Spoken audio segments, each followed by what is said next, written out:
Okay, today I'm going to cover how to do panel borders for your comic. So the first thing that you're going to need to do, it doesn't matter what stage of your comic you're at. Hopefully you have your roughs. Actually, you need your roughs in order to do the next, to do this part at the very least. But what you want to do is you want to add two layers. Click, click. And I did that by going to the bottom of my layers window. And at that point, after you click on this this little icon near the bottom of your layers window that looks like a post-it note. And again, if you don't have your layers window visible, you can always access that by going to window and just making sure that your layers is checked. So at this point, after having two layers, what you want to do is you want to rename the top layer black borders, and you want to label the second one white borders. And I will tell you why in just a little bit. So in a sense, what this another nice thing about the template, other than it being annoyingly green and pink, is not only can you turn the visibility on and off, but if you open this up, you'll see these locked layers, and they're locked for a reason, because they're really just there just to serve us in creating panel borders. So what I'm going to do is I'm going to turn off the visibility of the folder itself. So what you want to do on your comic, because I'm sure in your comic you have a folder called reference photos and you have your roughs and whatnot. So this black borders and white borders layers, they go above everything. So I'm going to make sure that this red layer, the one that says keep, at the bottom at all times, you want to open this up and you want to turn off the visibility of the whole folder. So at this point, let's just say that you wanted to, let's say you want to create a border around page 1. What you would do is you would hold down your command key and you would click on this preview window of whatever page you're working on, be it the back page, page 1, page 2. My finger is still holding the command key, just to let you know. So what I'm going to do is I'm going to select, let's say, page 4. And let's just say in page 4, I wanted one defined border. All I do is I would select my black borders layer. And mind you, this is still selected. I don't want to move it. I don't want to touch it. All I did was I held down the command key and I clicked on this preview icon. At that point, with black borders selected, you go to Edit, Stroke, and for our purposes, when this window appears, you want to make sure this says 7. Just think of lucky number 7, black and inside. The reason why you want it inside is because we want the borders to be nice and crisp and clean on the outside. So I'm going to press OK, and you can see that it created, one huge panel. So obviously this is not acceptable because for our assignment you need at least 2 panels per page. So at this point I'm going to I'm going to press delete to delete that, and I'm going to press and hold down the command key, and then I'm going to press D as in Delta to deselect. So I can still see a remnant of this, so this is why sometimes I like to select all of it, and it may be hard for you to see, but there is marching ants around this whole frame. I'm going to press delete just to make sure everything from black borders gets deleted. Anyway, I'm going to hold down my command key and I'm going to click on the preview of page 5. So here's page 5, and let's just say you wanted 2 panels right in this. So if you think logically, a panel is basically in the shape of a rectangle. So the tool that would best suit me would be if you press the letter M as in Mary, you should get this rectangular marquee selection, and it's the topmost icon up here. So the problem though is that as soon as you click anywhere, near it or outside of it, it goes away, which is, something that we don't want. So the question is, like, how do you draw a panel border without the original selection being, deselected? So this is what you do. Hold down the command, make sure you have the whole page selected, don't move it, just leave it the way it is, Next, you hold down your Option key. So now Option is the only key that's selected on my keyboard. And from the outside, really far from the outside, you just click and drag from left to right. Or maybe if you're if you're left-handed, you may have to drag from right to left. But depending on the size of your panel border, you don't want to make it too large. Something like this is acceptable. And now when I let go of the mouse and then let go of the Option key, I have two panels. And it works the same way by just making sure you're in black borders, and it makes sense because when you edit, stroke, 7 black inside, you press OK. Now you will see your black borders on their own layer. Make sense? I'm going to Command D, as in Delta, to deselect. And let's say you wanted your page 4 to have, 3 panels. So you hold on your Command key, you click on page 4, meaning this preview window. Next, you release everything. Next, you make sure you have your rectangular selection. You hold down your Option key, and now the same thing. You can split this one, and then split this one. And mind you, my finger is still holding on to the Option key while I'm making these selections. I'm just eyeballing this panel to make sure that it matches the horizontal one. You can go further. My finger is still holding on to that Option key. And there we go. So now we have a page with 1, 2, 3, 4 panels. Make sense? Edit, stroke, and before I go further, I want to make sure I'm looking over to my layers window, and yes, my black borders layer is selected. Press OK, and now I have 2 pages that have panels. So what you want to do for our assignment is you want to make sure that you've completed the last one, meaning the reference photos, but specifically you want the one where you've copied and pasted your roughs onto this template right here. So because once you've pasted in there, now you're ready for this stage. Command D to deselect it.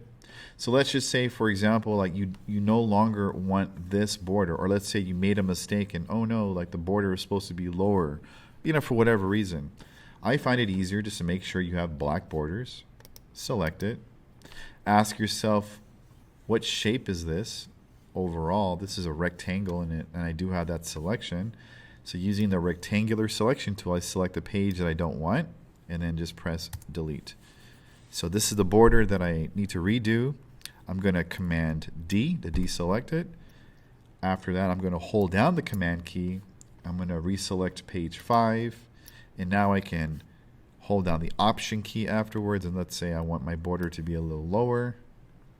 I can do that by holding down Option. And I'm really, if you think of it, you're drawing rectangles and squares. So that's why this tool was selected. I'm going to hold down, I'm still holding down my Option key. And let's just say you have another panel that you like split up here, right? Edit, stroke, and we don't have to keep on putting 7 in this because Photoshop remembers the last setting you had. So you can press OK. And now you have 3 panels on page 5. Command D. There you go. So you're probably asking yourself, well, why would I need the white borders? And I'll show you why right now.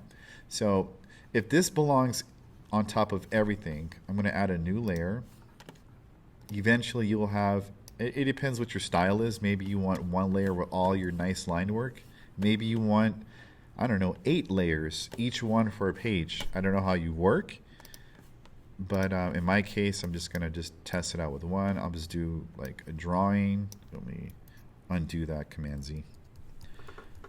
So let's say I have, like a face right here, and this is like a shot where I have like a face, but I don't want to show the whole head. I just have, just a piece of the face. Or maybe you did a drawing and you've sized it up.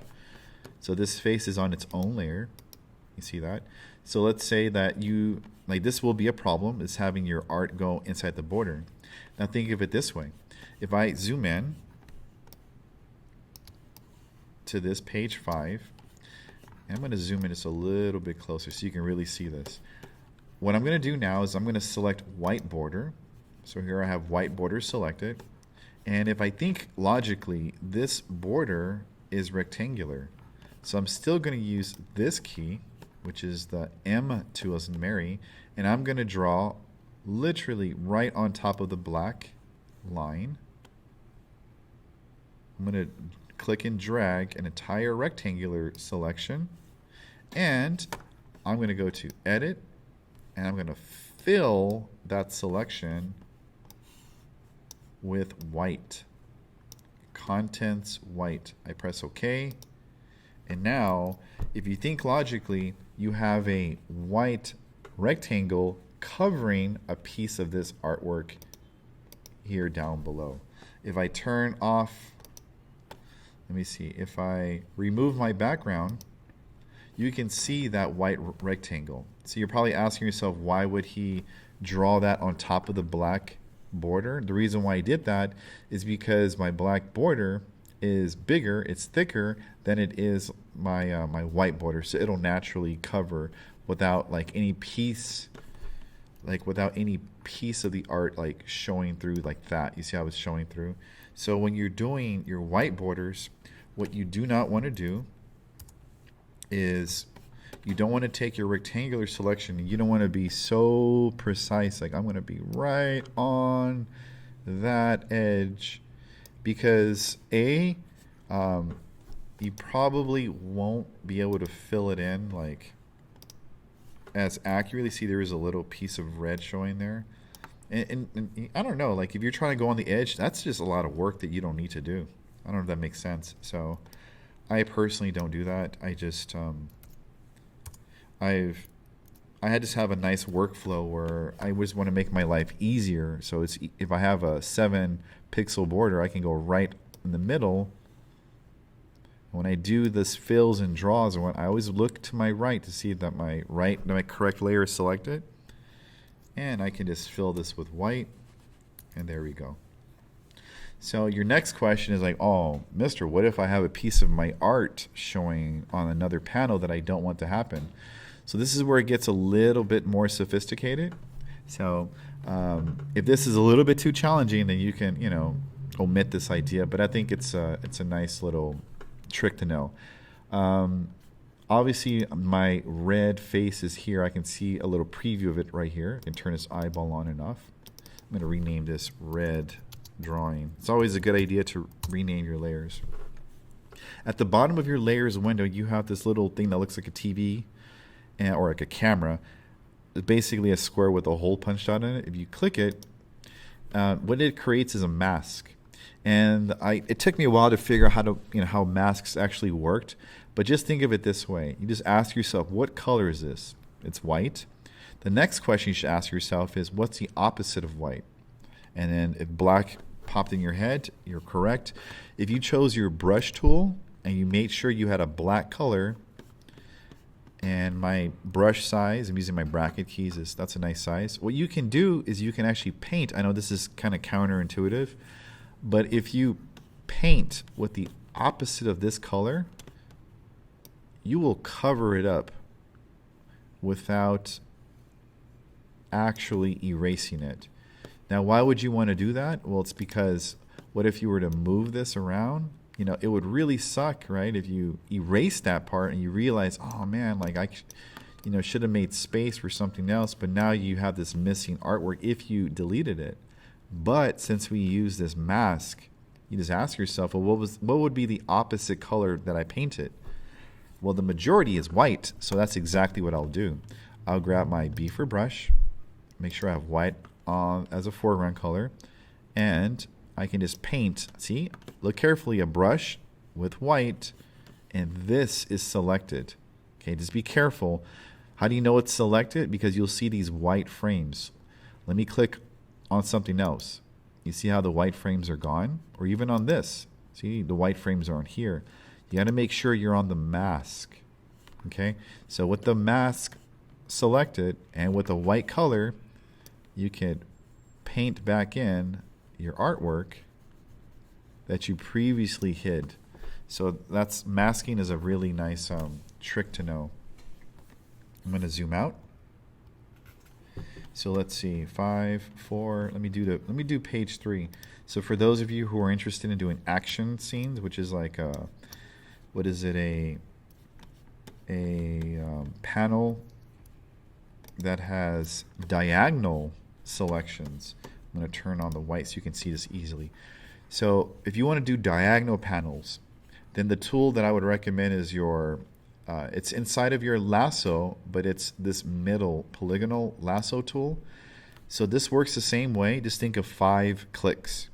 So the way this works is you hold down Option to see that minus sign again, and you go click. Think of this as push pins that are attached with strings. So that was my first click. I'm still holding down Option. I click somewhere else inside of the white area, white border. Second click. Third click. And now right now I'm sizing, like that's too wide, this is too narrow. Just think Goldilocks, right in the middle. Just about right here. Fourth click, and you'll see that little circle. That means you're about to close the shape off. Click, and there you have a diagonal panel. And I can still, I'm holding on to no buttons. I can get this same rectangular selection. I'm going to hold down Option. You know you're doing good if you have that minus sign. And you could click and drag across.